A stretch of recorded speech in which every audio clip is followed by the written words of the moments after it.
मौसम गर्मी से सर्दी की तरफ प्रवेश कर रहा है। हमारी भारतीय मनीषा ने 5 नवरात्र का निर्माण किया, लेकिन 3 गुप्त नवरात्रि हैं, वो साधना के लिए हैं, वो योग के लिए हैं। लेकिन 2 महापर्व नवरात्र हमारी प्रेम और प्रार्थना के लिए हैं, भक्ति के लिए हैं। तो आज हम नवरात्र का रहस्य समझेंगे। यहाँ पे क्यों नवरात्र की साधना का इतना महत्व है, इसके रहस्य में प्रवेश करेंगे और कैसे हम इस नवरात्र में अपने आप की अपने भीतर की ऊर्जा जगा करके हम साधना के परम स्वरूप अपनी चेतना के उच्चतम शिखर को छू सकते हैं, इसका रहस्य यहाँ पे डिकोड करेंगे। तो हम बात करते हैं हमारे यहाँ प्रथम नवरात्रि हिंदू हमारे अगर कह लीजिए भारतीय मनीषा का जो प्रथम दिवस है हमारा शुक्ल पक्ष चैत्र मास के शुक्ल पक्ष की प्रतिपदा, वो नवरात्र का प्रथम दिन है। ग्रीष्मकालीन नवरात्र चैत्र मास की नवरात्र का वही हिंदुओं का प्रथम दिन माना जाता है, कैलेंडर का, भारतीय कैलेंडर का प्रथम दिन है वो। लेकिन प्यारे साथियों, वो हमारी ग्रीष्मकाल की नवरात्रि है। उसके अलावा दूसरी नवरात्र गुप्त नवरात्र है आषाढ़ मास की, तीसरी नवरात्र हमारी पड़ती है पौष मास में और चौथी है हमारी माघ महीने में, और पंचम नवरात्र शरद नवरात्र अश्विन मास में क्वार के महीने में जो जिसका महापर्व चल रहा है। तो क्वार के महीने में इस संधि काल की वेला में हम गर्मी से सर्दी में प्रवेश कर रहे हैं, और संधि काल में जब हम साधना करते हैं तो हमारे योगी हमारे मनीषी इशारा करते हैं इस संधि काल में जो हम प्रेम प्रार्थना जो हम भक्ति योग करते हैं, हमारे भीतर की ऊर्जा बहुत तेजी से बढ़ती है। इसीलिए आप लोगों ने देखा है ना, दिन में हमारी गोधूल बेला में जब दिन हमारा जा रहा होता है, रात उतरने को होती है, तो गोधूल बेला कहते हो संधि काल को, और सुबह के टाइम में ब्रह्म बेला में साधना का बड़ा महत्व है। तो हम अपने इस ट्रांजिशन पीरियड में इस अपने गर्मी से सर्दी के प्रवेश के दहलीज पे जो हमारी नवरात्र 9 दिन की बनी है, इसमें अपनी ऊर्जा को जगाएंगे। लेकिन ऊर्जा को जगाना ही महत्वपूर्ण नहीं है, ऊर्जा को भीतर रोकना सबसे ज्यादा महत्वपूर्ण है। और ऊर्जा हमारी बहती कैसे है? कबीर साहब ने इशारा किया, न जाने कौन से खिड़की खुली राम, सैया निकस गए मैना लड़ी, रंग महल में 10 दरवाजे, न जाने कौन से खिड़की खुली सैया निकस गए मैना लड़ी। तो हमारे सैया किधर से निकल गए? हमारे रंग महल में ये हमारे शरीर के भीतर 10 दरवाजे हैं। योगी हमारे इशारा करते हैं 10 दरवाजों से हम संसार से संबद्ध होते हैं, ऊर्जा हमारी वहीं बहती रहती है। और उसको उसमें जब तक हम बंध नहीं लगाएंगे, उस ढक्कन को हम बंद नहीं करेंगे, तब तक ऊर्जा बनाने का भी कोई फायदा नहीं। हमने पानी खूब भर लिया, लेकिन अगर ढक्कन नीचे से खुला तो बह जाएगा वो।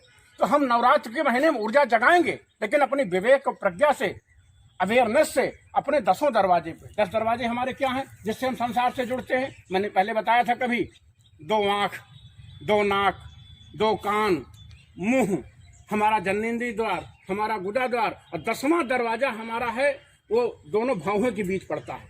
10वें दरवाजे से हमारी साधना शुरू हो जाती है। और कबीर इशारा करते हैं कि 10वें दरवाजे के ऊपर फिर सूली ऊपर सेज पिया की कहीं भी मिलना होए, शून्य महल में देना बार, संत इशारा करते हैं। तो हमारा यहीं से परमात्मा का दीदार शुरू हो जाता है, यहीं से साक्षी, यहीं से मरीफत, यहीं से आत्मरमण शुरू हो जाता है 10वें दरवाजे से। तो हम 10वें दरवाजे तक की गति करें। इसीलिए बड़ा प्यारा रहस्य है, हम 9 दिन साधना करते हैं इस शरद नवरात्र में, और 10वें दिन दशहरा मनाते हैं। एक हमारे यहाँ पौराणिक कथाओं में एक स्थूल अर्थ है, एक सूक्ष्म अर्थ है। परम गुरु ओशो ने कहीं डिकोड किया, पुराण, हमने इतिहास नहीं लिखा, हमने पुराण लिखा। पुराण का मतलब होता है कि ऐसी घटना साइकेट्रिक रूप से, मनोवैज्ञानिक रूप से सदा घटती रहती है। राम रावण हुआ वो स्थूल घटना है, लेकिन हमारे भीतर भी आसुरी शक्तियां सदा बनी रहती हैं। और दुर्गा जी ने 9 दुर्गा का पूजा का विधान है, 9 दुर्गा ने राक्षसों का विनाश किया। हमारे भीतर भी काम, क्रोध, लोभ, मोह, मद, मत्सर सबके राक्षस पड़े बैठे हैं, सबसे लड़ाई लड़नी है।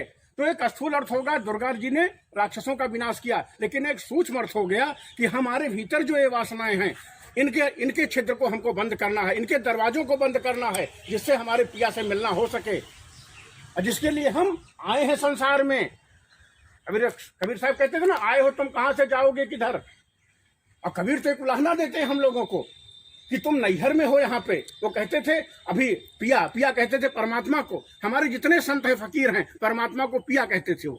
पिया के घर जाना है तुमको, लेकिन कहते थे इस चद्दर को संभाल के सलीके से ओढ़ना, काम क्रोध मत लोभ मोह है नैहर के सब यार, सांझ सजेरे सवेरे रास्ता रोके सदा रहे होशियार, नहीं कह दई है बेगाना ससुरे जाना है बेकार, साहेब मरी है बोली ताना।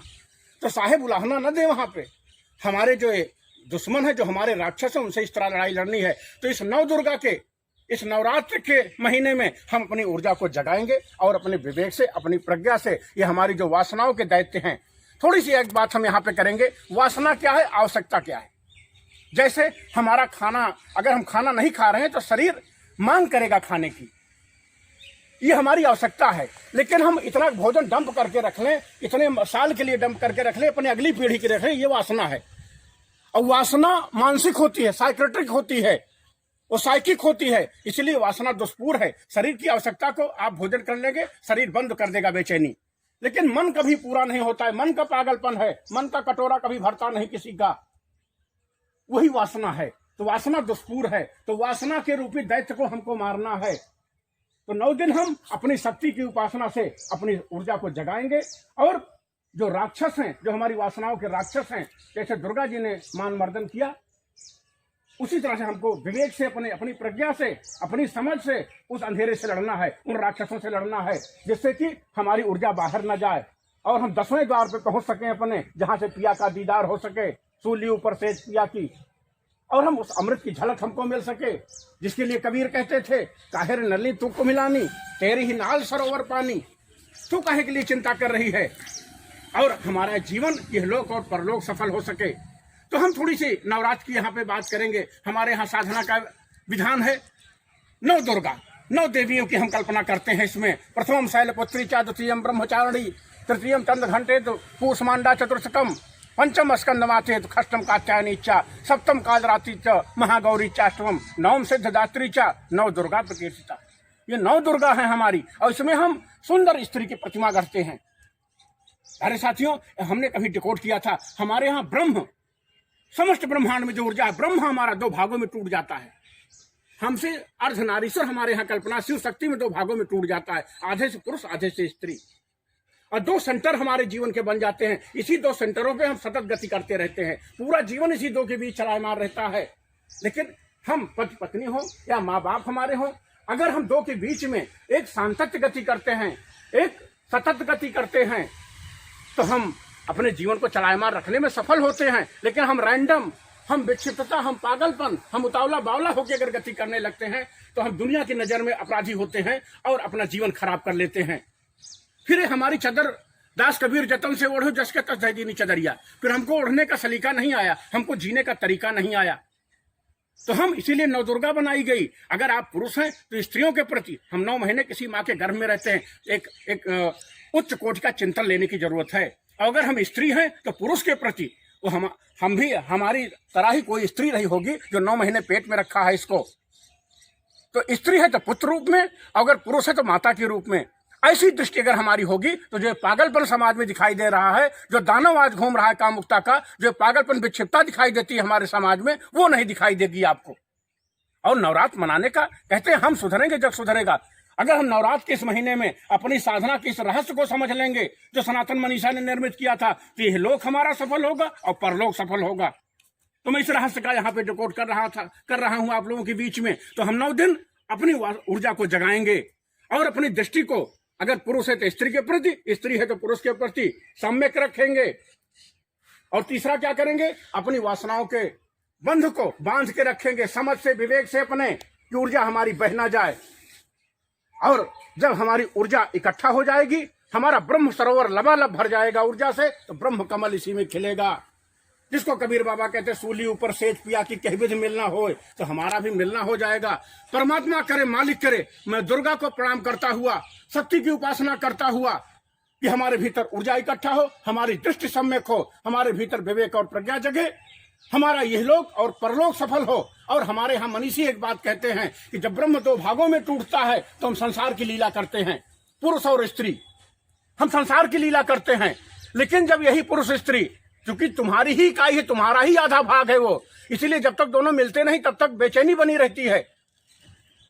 दोनों के बीच में पूरी जीवन लीला हमारी चलायमान है। पृथ्वी सूर्य की तरफ चारों तरफ चक्कर मार रही है, पूरे ब्रह्मांड में रहस्य समाया हुआ है। प्रोटॉन न्यूट्रॉन की तरफ इलेक्ट्रॉन चक्कर मार रहा है। तो उसी तरह से, लेकिन हमारे योगी इशारा करते हैं कि जब यही बाहर की स्त्री और तुम्हारे भीतर का पुरुष दोनों इकट्ठा हो जाएंगे भीतर भीतर, तो तुम समाधि को उपलब्ध हो जाओगे। तुम फिर प्रिया से मिल लिए, यही है प्रिया से मिलन, गहन आर्गेज्म को उपलब्ध हो जाओगे उसी दिन। इसीलिए हमारे यहाँ काम से राम की यात्रा इशारा किया गया। वो बूंद की झलक है, लेकिन सिंधु सागर की झलक, हंसा पायो मानसरोवर। तो हम सभी को माँ दुर्गा की कृपा से वो मानसरोवर मिले, हम सभी का जीवन यह लोक परलोक सफल हो। माँ दुर्गा को प्रणाम करता हुआ सबका खूब खूब मंगल हो। हरिओम तत्सत। शुक्रिया।